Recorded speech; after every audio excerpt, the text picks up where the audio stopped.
تبارک و تعالیٰ نے دنیا کے نظم و نسق کو قائم رکھنے کے لیے اس کا صحیح اور صحیح طریقہ قرآن کریم کے ذریعے بتلایا ہے۔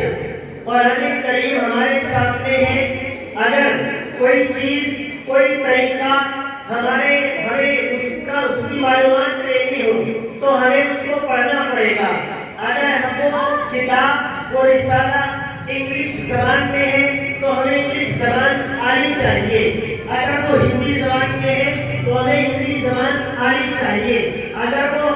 اردو زبان میں ہے تو ہمیں اردو زبان آنی چاہیے۔ لہذا پوری دنیا جانتی ہے کہ کوئی بھی علم بغیر تعلیم کے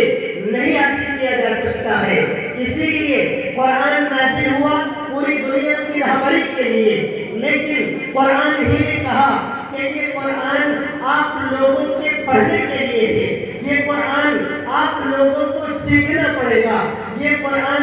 آپ کو اگر اپنی عملی زندگی میں لانا ہے تو اس کا علم کو حاصل کرنا پڑے گا۔ اللہ کے نبی صلی اللہ علیہ وسلم نے ارشاد فرمایا، اسی لیے ارشاد فرمایا، دنیا کے اندر اللہ کے نبی نے کسی قوم کو بہتر اور عمدہ نہیں بتایا، کسی علاقے کے رہنے والوں کو بہتر اور عمدہ نہیں بتایا، رنگ کے اعتبار سے، مذہب کے اعتبار سے، ذات برادری کے اعتبار سے عمدہ اور بہتر نہیں بتایا۔ اگر کسی کو بہتر بتایا تو وہ قرآن کے پڑھنے والے کو بتایا، اگر کسی کو بہتر بتایا تو قرآن کے پڑھنے والے کو بتایا، اگر کسی کو بہتر بتایا تو قرآن کے محبت رکھنے والے کو بتایا، اگر کسی کو بہتر بتایا تو ان مدارس اسلامیہ کو بتایا جو قرآن کریم کی ترویج و اشاعت کا کام پوری ذمہ داری کے ساتھ انجام دے رہے ہیں۔ آپ اپنے علاقے ہی کو دیکھ لیجئے، جامعہ کاشف العلوم سے لے کر بستان العلوم تک ہمارے سینکڑوں ادارے اس قرآن کریم کی ترویج و اشاعت میں مصروف عمل ہے۔ اب خواتین کی ذمہ داری ہے، مردوں کی ذمہ داری ہے، علماء کی ذمہ داری ہے، ہماری ذمہ داری ہے کہ ہم قرآن کریم کی صحیح طور پر ترجمانی کرنے والے بن جائیں۔ اگر ایک خاتون پڑھ لے گی تو ایک خانوادہ پڑھ لے گا۔ اگر ہمارے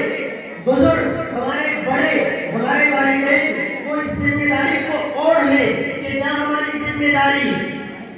ٹیکنالوجی کی تعلیم حاصل کرنے اور اپنے بچوں کو کرانے کی ہے، جہاں ہماری ذمہ داری کمپیوٹر، انگلش، ہندی اور سائنس کی ہے، ان سے کہیں زیادہ بڑی ذمہ داری ہمیں ہماری اولاد کو قرآن کی صحیح ترجمان بنانے کی ہے، قرآن و سنت پر صحیح عمل بیان کرنے کی ہے، جس کے لیے لازم ہے کہ ہمارے علاقے سے جوک در جوک طلباء آئے، جامعہ کاشف العلوم آئے، بستان العلوم آئے، دیگر اداروں میں آئے اور علوم القرآن کو حاصل کریں، علوم فقہ کو حاصل کریں، تاریخ